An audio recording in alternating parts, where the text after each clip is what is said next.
All right, we're back at it again. We're going to do some D&D Skills 101. So what skills are we doing today? All right, so we're going to combine some together, and this time we're looking at charisma skills.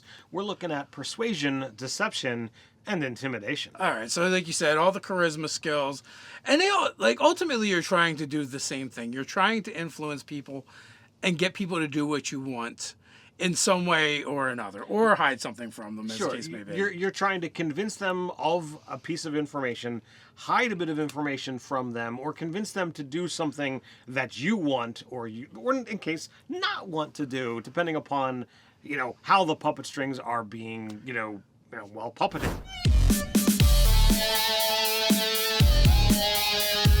I'm Nerdarchy Ted. And I'm Nerdarchy Dave. Welcome to Nerdarchy, for nerds, by nerds. And, obviously deception is all about lying. Persuasion is all about just convincing them, again, to do or to not do. And intimidation is to essentially convince them through physical force or magical force to either, again, do or not do a course of action. Well, I would say I would better define intimidation as trying to impose your will on others. It doesn't necessarily have to be a threat of physical violence. You could be blackmailing them. There's a lot of ways you can intimidate someone. Sure. And just physical violence is only one of them. But, at the end of the day, like a lot of times when we would talk about deception and persuasion, we always kind of discuss it in the sense of like, what is the real difference? The real difference is the consequences that come after someone figures out whether you deceived them or not. Generally, people aren't going to get mad that you convinced them because you're openly trying to persuade and convince them. But when they figure out that you've been deceiving them and lying to them, that's a totally different thing. And matter of fact, deception and intimidation are very similar in that vein. The only difference is intimidation is pretty honest, right? You're pretty upfront about like, I'm forcing you to do what I want. And if you don't, bad things just may happen. There's definitely some honesty in that. But, when they come to their senses and they realize that they've done something or not done something, and it's because of your actions, it's like, well, am I scared enough of them now to do something about it, or are they gonna be like, nah, I'm good? I feel like if you successfully intimidate, there might be consequences later, but they're going to need to figure out how to overcome whatever leverage you use. Whether it's the threat of physical violence, do they need more buddies? Is it, you're blackmailing because you have information? Well, how can you nullify or neutralize that information? Yeah, depending. But essentially we're linking these together because they're all about influencing one way or another. So with this particular series, our last one that we did was all about just the acrobatic skill. We like to look at skill checks and look at alternative abilities or alternative stats and how you might use these skills in a alternative stat. All right, so first and foremost, we're going to look at strength. All right, so for strength, obviously, most people are going to go to and often want to know, why can't I use strength to do intimidation? Well, maybe you can. Maybe your DM will let you. Maybe you're like, hey, I'm going to take this steel bar and bend it and try and intimidate them. Now, they might require a separate check, like an athletics check, to see if you actually can bend it or not, because it's going to be far less impressive if you're like, I'll do this to you, and the bar stays straight. So maybe with an extra check, you get to use strength instead of charisma.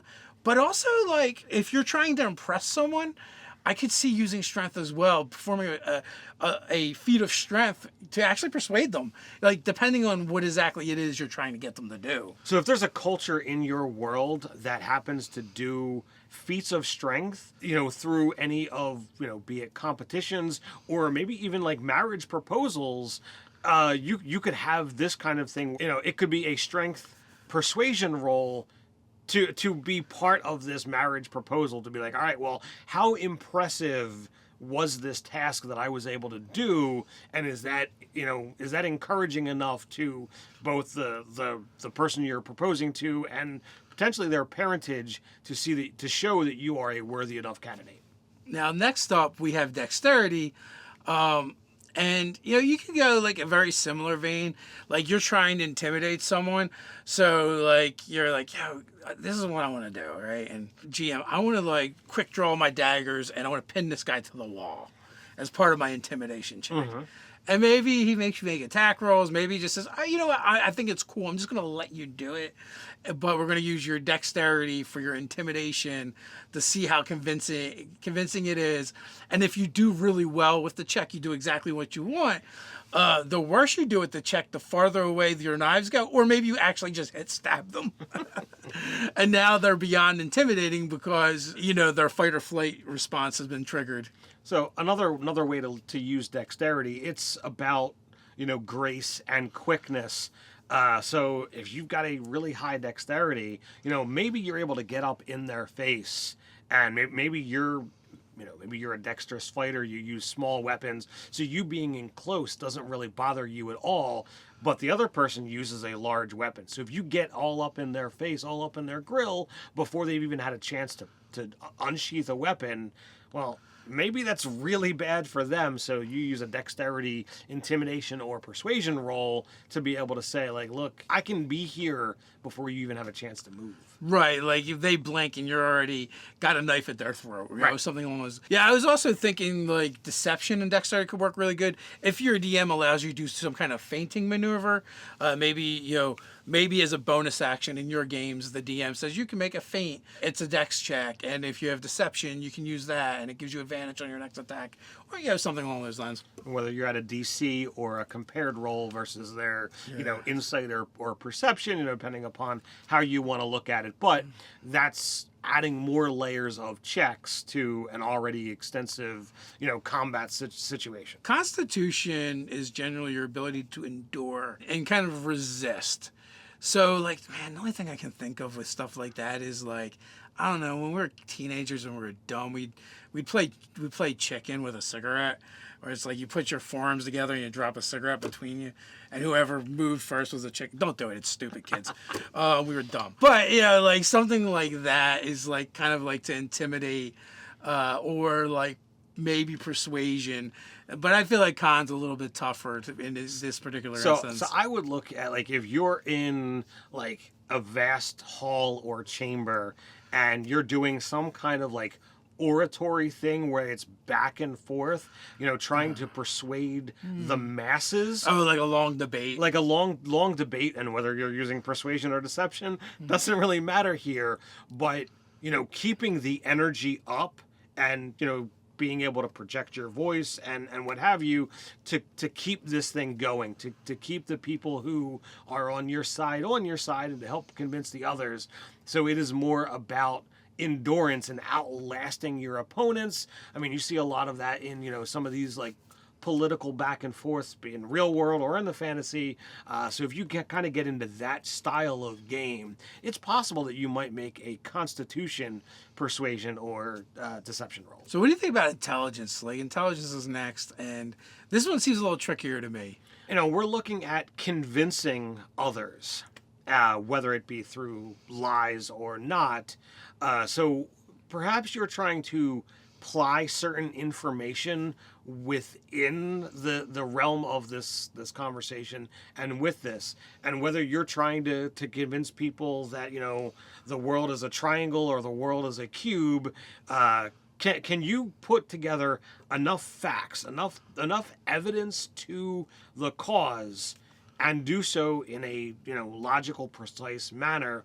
So you're using intelligence, but you're using your ability to convince others using this data set. So I think this is another case where if a player used that argument with me, I might not allow them to use their intelligence, but I might be like, you know what, that sounds feasible, so I'll give you advantage on your roll, or something like that. And sometimes, taking other abilities into consideration is is this going to be a more appropriate ability for the challenge they're trying to overcome, or is it just going to be an asset? And if it's an asset as opposed to being more appropriate, then I'd be like, all right, that's probably advantage.